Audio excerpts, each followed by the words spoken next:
I step into my studio, the familiar scent of leather and fresh paint welcoming me home after 3 days of client meetings in Nashville. Something feels off. The vintage velvet armchair I reupholstered last month sits 2 feet from its usual spot. My sketches, normally arranged by project date, are stacked in disarray on the drafting table. Lila? I call out, dropping my portfolio by the door. My voice echoes in the uncharacteristic silence. The studio looks like someone rearranged furniture for a photo shoot, not for functionality. I've spent 7 years perfecting this space, every table at the right height, each lamp positioned for optimal lighting on my drafting work. Zoe, you're back early! Lila bursts through the back door, coffee sloshing over the rim of her mug. Her eyes dart nervously around the room, landing everywhere but on me. What happened here? I ask, running my fingertips along the edge of my design table. Lila's shoulders slump.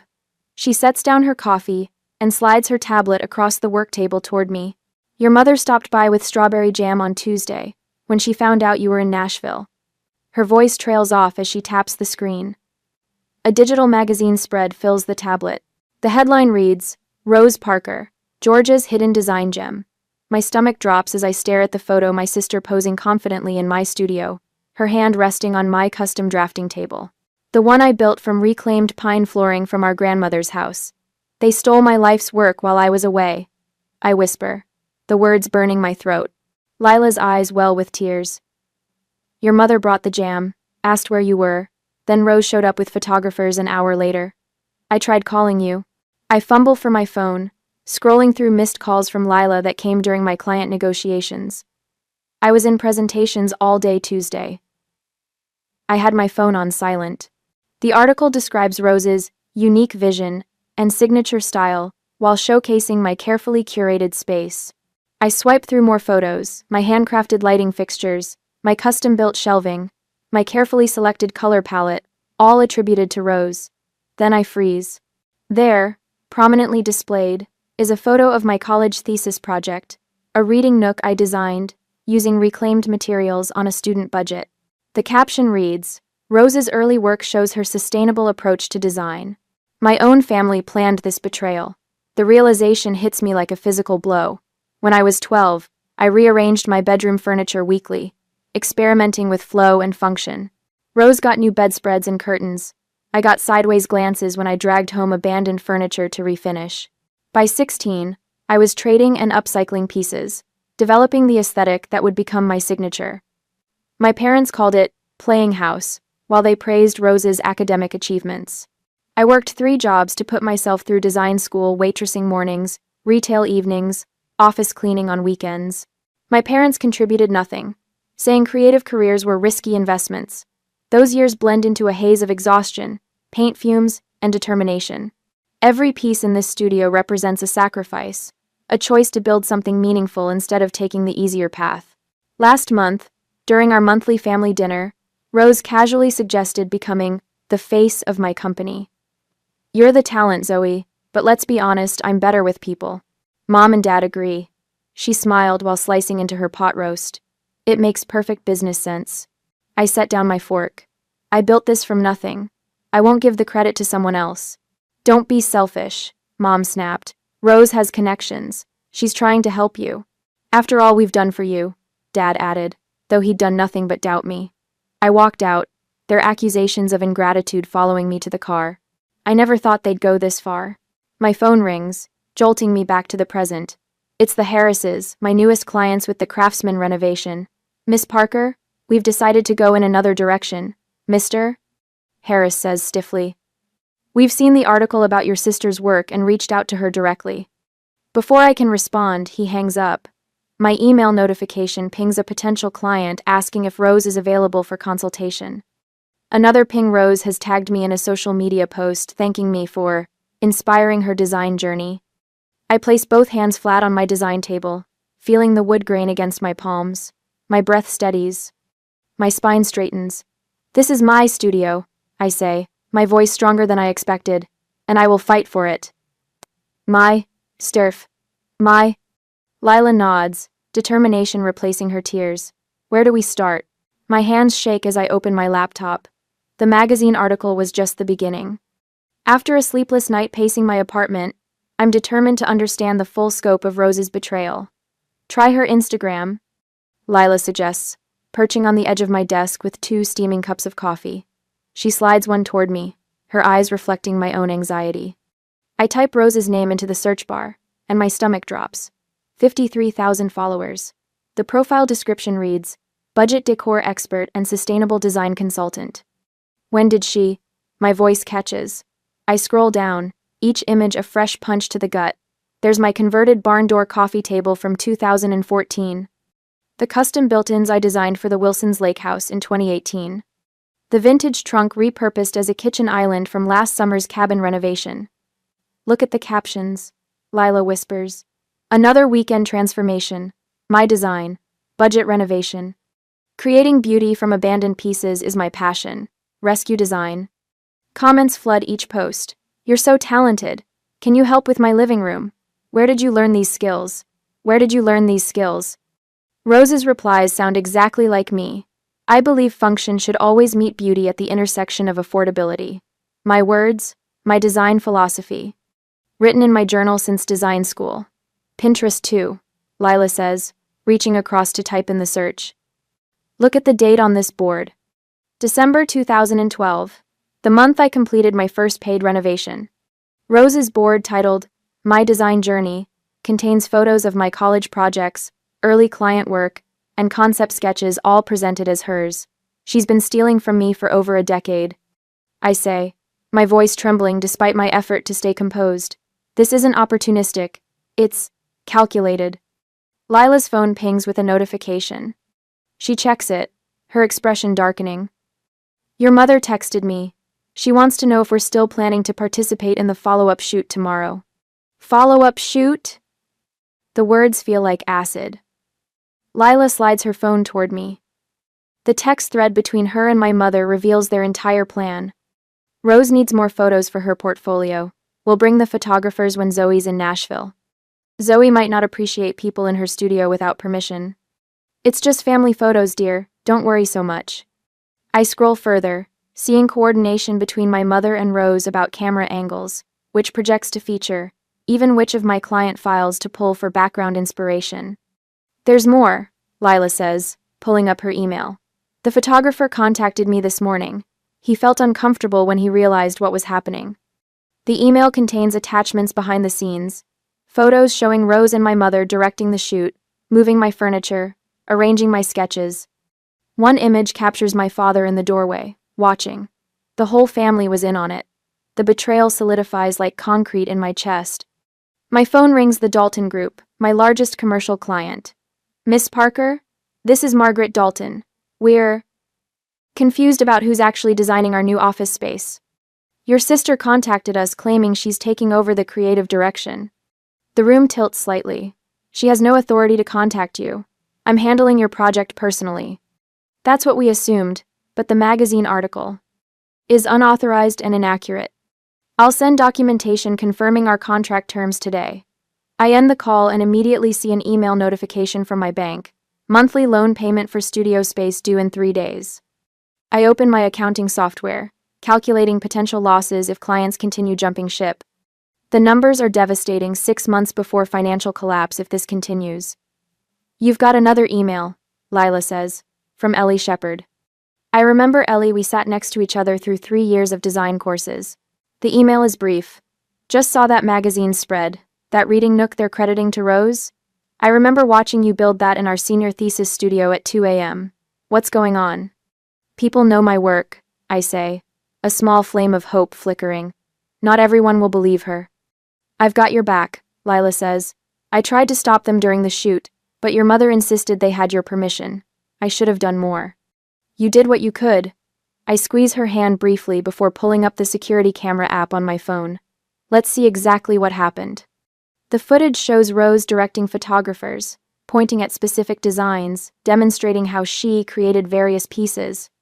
The timestamp confirms they spent 3 hours in my studio. I'm calling Jackson Thompson, I decide, scrolling for my lawyer's number. 30 minutes later, I've outlined everything to Jackson, who listens with increasing concern. We're looking at multiple issues here, he explains. Trespass, unauthorized commercial filming, False endorsement, possibly defamation. I'll draft cease and desist letters today. I end the call and stand at my studio window, watching rain begin to fall against the glass. For a moment, the tears I've been fighting threaten to surface. I press my palms against my eyes until the pressure pushes back the emotion. When I lower my hands, my phone screen lights up with a message from the magazine editor. Miss Parker, I understand there may be an issue with our recent feature. I'm available to discuss this afternoon. I take a deep breath, straightening my shoulders. The first small victory. Lila. I call, turning from the window with newfound resolve. Pull everything we have, documenting my work history. Every sketch, every client testimonial, every before and after. This isn't just about me anymore. It's about every creator who's had their work stolen, every artist who's had to fight to be recognized, and I won't back down. The next morning, I wake to my phone buzzing against the nightstand. 4 notifications from friends sharing Rose's latest social media post. With heavy fingers, I tap the screen, and there she is, standing in my studio, hands lovingly caressing my custom-built shelving. Thank you all for the overwhelming support. Her practiced voice flows through my speakers. I'm so grateful to finally share my design journey with the world. The video pans across my workspace, the space I created, the tables I built, the lighting I installed after 3 sleepless nights of calculations. All presented as hers. Delete, I whisper, closing the app before hurling my phone onto the bed. The landline rings. Mrs. Holloway, my mother's bridge partner for 20 years. Zoe, dear, your mother just called with the wonderful news about you and Rose working together now. She said you're both featured in Georgia-Style this month. My throat tightens. That's not actually... Always knew you girls would make a perfect team. Your creativity and Rose's people skills. Your parents are calling everyone. After Mrs. Holloway, 3 more calls came from family friends, each congratulating me on the partnership I never agreed to. By noon, the magazine article has been shared across 6 design blogs. By evening, the local news includes a brief segment on the talented Parker sisters taking Georgia's design world by storm. Lila brought me coffee as we watched my reputation being dismantled in real time later that afternoon when I came back to the studio. How do they sleep at night? She asks, her voice small against the magnitude of the theft. I don't answer. Instead, I walk to my storage closet and pull out my portfolio case's 7 years of work documented in chronological order. I spread the contents across the floor, sketches dated and signed, photographs of empty rooms transformed, handwritten thank you notes from clients. This, I say, running my fingers over a sketch from 2018, is evidence. I find my college thesis project, the reading nook that Rose claimed as her early work. Professor Winters had written across the top, exceptional spatial awareness. You have a genuine gift, Zoe. My hand trembles as I touch a photo of my first tiny office, a converted storage room above a flower shop. I'd slept on a secondhand futon those first months, showering at the gym to make rent while building my client list. Remember Elaine Thompson? I ask Lila, holding up before and after photos of a Victorian parlor transformation. Your first major client, Lila nods. She hired me when I had nothing but a borrowed camera and some hand-drawn sketches. She said, "You've got something special, young lady. I'm willing to bet on it." My voice strengthens with the memory. I built this once. I can build it again if I have to. The studio door chimes. Rose sweeps in, our mother trailing behind her, both carrying designer coffees and practiced smiles. There she is. Rose exclaims, arms outstretched as if for a hug I don't offer, the creative genius behind it all. I stand perfectly still among my scattered portfolio evidence. Why are you here? We brought coffee, Mother says, her voice dropping into the concerned tone she uses when she wants something. Thought we should talk about next steps. The response to the article has been tremendous. Rose sets her cup down, careful not to disturb my evidence spread. Look, Zoe, I know you're upset about how this happened, but the publicity is good for both of us. We can share the spotlight, there's room for both Parker sisters. This is what family does, Mother adds, sinking into my client consultation chair. We help each other succeed. And great. My laugh sounds foreign even to my own ears. Help each other? You didn't help me succeed. You tried to steal what I already built.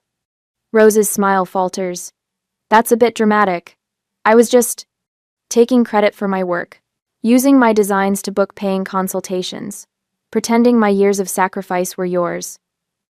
I gesture to the ceiling corner, where the security camera silently records everything. And now you're standing in my studio, continuing the lie. Mother's eyes widen, following my gesture to the camera. You're recording us? Your own family? I record everyone who enters my professional space, for security. My phone buzzes with a text, then another, and another. Daniel Woodley, my mentor from design school, saw the article. I've got 15 years of your design development documented. Tell me what you need. Professor Winters. That reading nook is unmistakably your thesis project. I still have the original presentation boards in storage. The Morgans, clients whose Georgian revival I completed last spring. We hired you for your vision, not your sisters. How can we help set the record straight? Something shifts inside me, the loneliness of betrayal giving way to the strength of unexpected alliance. You should go. I tell Rose and Mother, my voice steady now. My attorney will be here soon. Attorney?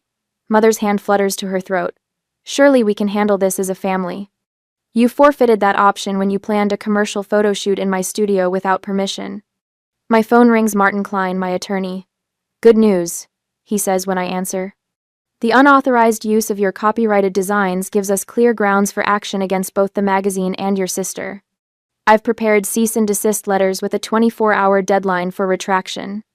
I keep my eyes on Rose's face as I respond. Deliver them today.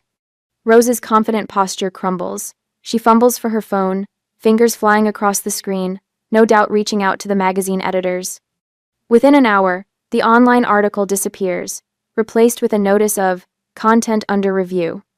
Mother leaves 3 voice messages that evening, her tone evolving from righteously indignant to uncharacteristically uncertain. For the first time since discovering the theft, I sleep through the night. The next morning, Lila and I meet with Patricia Saunders, a PR specialist who specializes in reputation management. Document everything, Patricia advises, reviewing our timeline of evidence. Every unauthorized post, every stolen design, every false claim. We'll prepare statements for your clients and industry contacts that clarify ownership without sounding defensive. We install additional security cameras and change the locks. I authorize Lila as the only person allowed to access the studio in my absence. This isn't just about me anymore. I tell them both as we review the protection measures. It's about everyone who creates. If I let this stand, I'm saying it's okay to steal someone's life's work. After they leave, I discover something I hadn't noticed before. Hidden in Rose's earliest social media posts are designs she couldn't possibly have created. Copyrighted patterns from established designers, modified just enough to avoid immediate detection. I find receipts from design consultations Rose conducted using my portfolio as her own.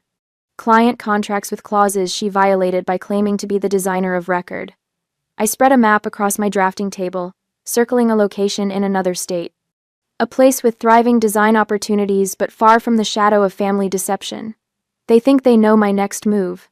I whisper to the empty studio. They have no idea. 3 days later, after gathering all documents and evidence, I reviewed the email one last time before hitting send. Attached are 37 pages of documentation, proving my ownership of every design that appeared in Rose's fraudulent feature. The message is addressed to every client in my database, past and present. This ends today, I whisper, clicking send. Lila looks up from her laptop, where she's drafting our press release. How does this sound? The interior studio regrets to announce that unauthorized commercial photography took place on our premises during Miss Parker's absence. Perfect. I nod, watching my phone light up with delivery confirmations. Let's make it crystal clear that Rose has no design credentials whatsoever. Within 20 minutes, my inbox floods with responses. Design bloggers requesting statements, industry colleagues expressing outrage, 3 former professors offering sworn statements about my student work. The network I never knew I had materializes like furniture appearing in an empty room. My attorney calls. We've filed copyright claims against all of Rose's social media accounts. Expect movement within hours. I check Instagram while we talk. Rose's perfectly curated feed, 7 years of my designs labeled as hers, vanishes post by post as the platform responds to our documentation. The satisfaction burns bright and fierce in my chest. An hour later, the studio door chimes. My mother stands there, clutching a ceramic dish wrapped in a kitchen towel, her eyes red-rimmed. I brought your favorite peach cobbler, she says, voice wavering. I say nothing, continuing to sort client testimonials at my drafting table. Zoe, please. This has gone too far. She sets the dish down, wringing her hands. We were only trying to help your business grow. By stealing it? I ask, voice steady despite the anger coursing through me. That's an interesting definition of help. Rose is devastated. Your father. My phone rings. I answer without breaking eye contact with her. Yes, I can verify those are my original sketches from 2018. No, my sister has never had design training. Yes, I have the original client contract. Mom's face crumples. She leaves the cobbler and walks out. Later that evening, my father calls. You're destroying this family's reputation, he says, voice tightly controlled. People are talking. Good. I scroll through the design blog that just published a deep dive investigation into the situation. Let them talk about how my own family tried to steal my livelihood. Your sister has posted an apology video. I've seen it.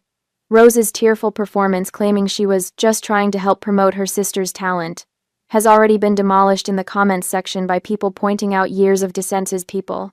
Systematic theft. A text arrives from our family friend Caroline. I'd be happy to mediate this misunderstanding between you girls.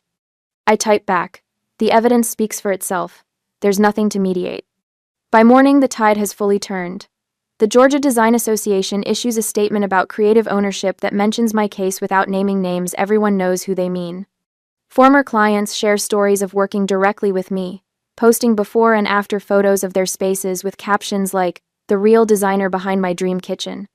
The magazine publishes a retraction and apology. The editor calls personally. We had no idea, she says. We've terminated our relationship with the photographer who facilitated this deception. Rose's social media following plummets. New clients reach out specifically requesting contract clauses stating that Rose cannot represent my work. Parents' friends send awkward messages expressing disappointment in their behavior. My phone rings again. Rose's name flashes on the screen.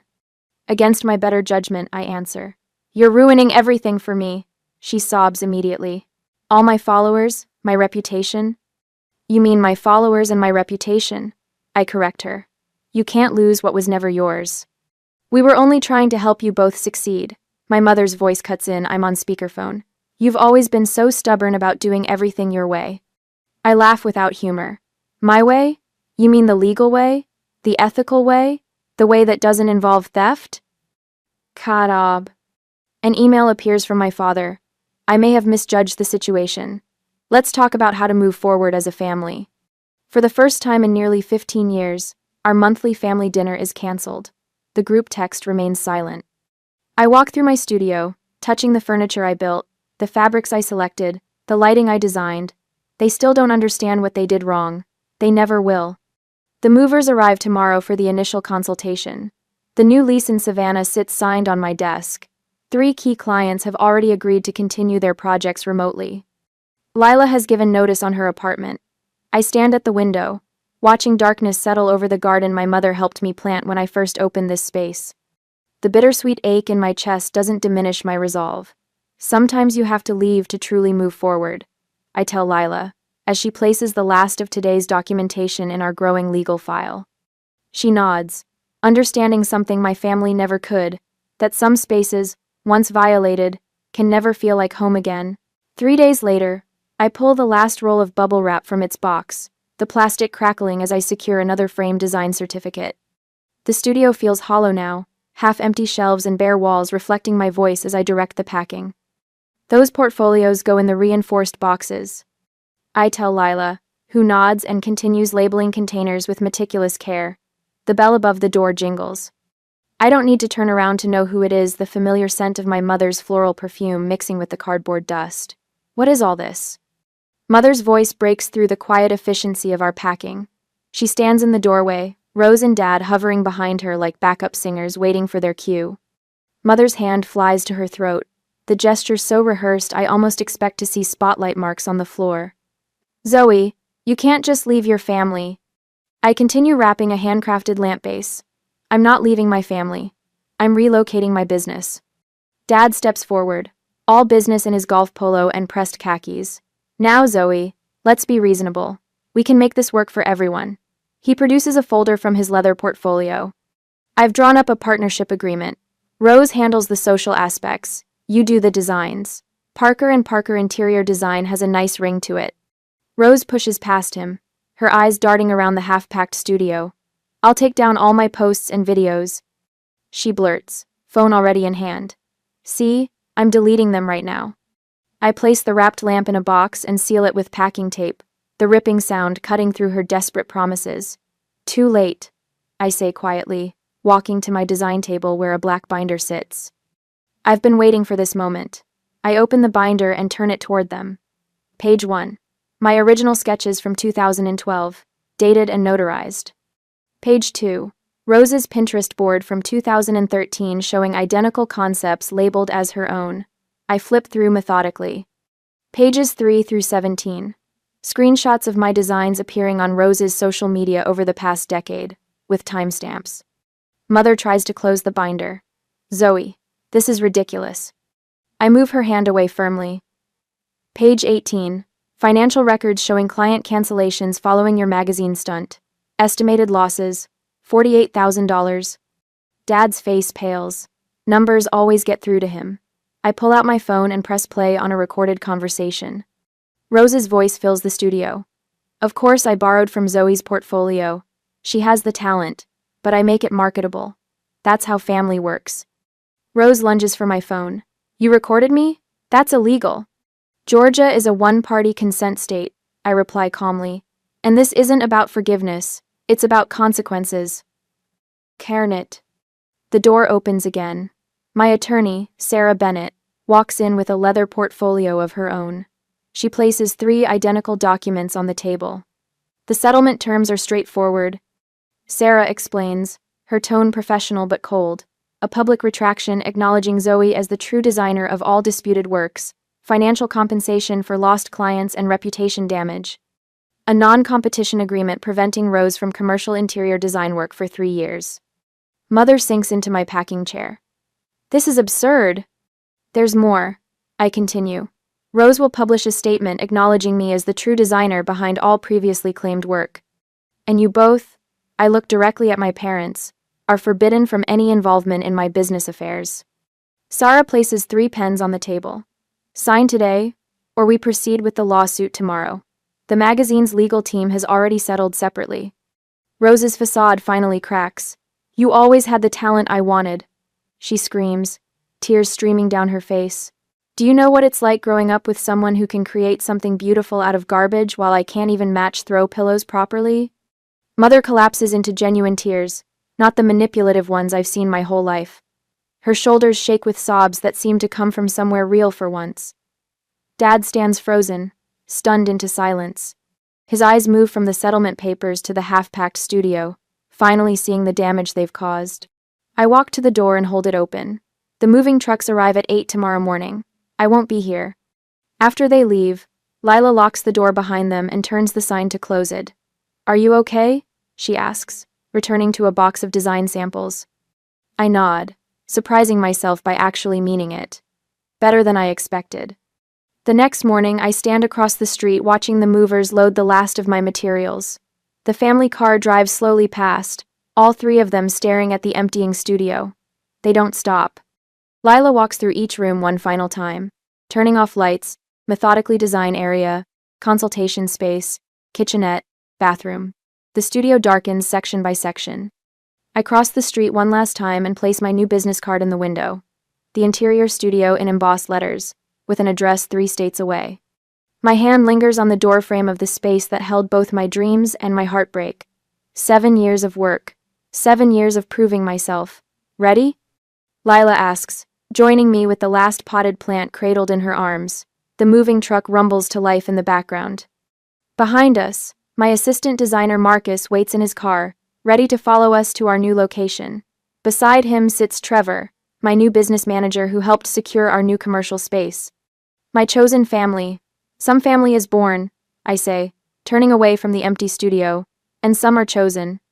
I don't look back as we drive away. I stand in the center of my new studio, morning light streaming through windows twice the size of my old space. 3 months have passed since I left Atlanta, my hometown, since I chose myself over the family that betrayed me. The scent of fresh paint and reclaimed wood fills the air as I adjust a vintage table lamp, one I rescued from a thrift store at 16. Zoe, they're here. Lila calls from the reception area, excitement coloring her voice. I smooth my hands down my rust-colored blazer and take a deep breath.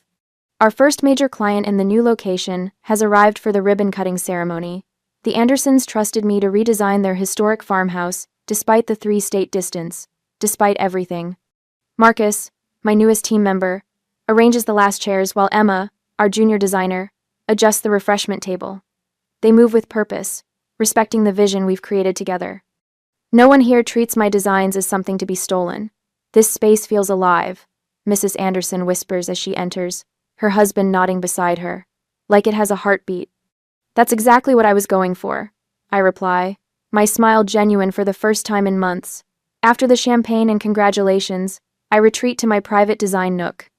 The gallery wall before me displays my journey sketches from design school, photos of my first apartment renovations, magazine features with my name properly attributed. Centered among them hangs a professional photograph of my college thesis project, the reading nook that Rose once claimed as her own. I've reclaimed more than just credit. I've reclaimed my joy.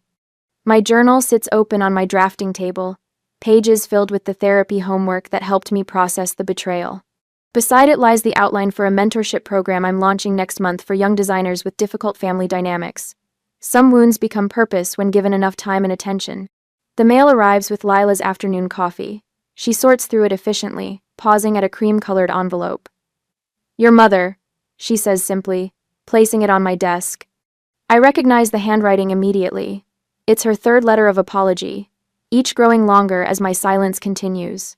It joins the others in my desk drawer, unopened. Some relationships can't be redesigned. Not yet.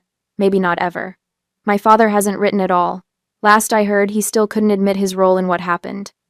Rose enrolled in actual design courses last month, starting from the beginning, learning the fundamentals she tried to steal from me.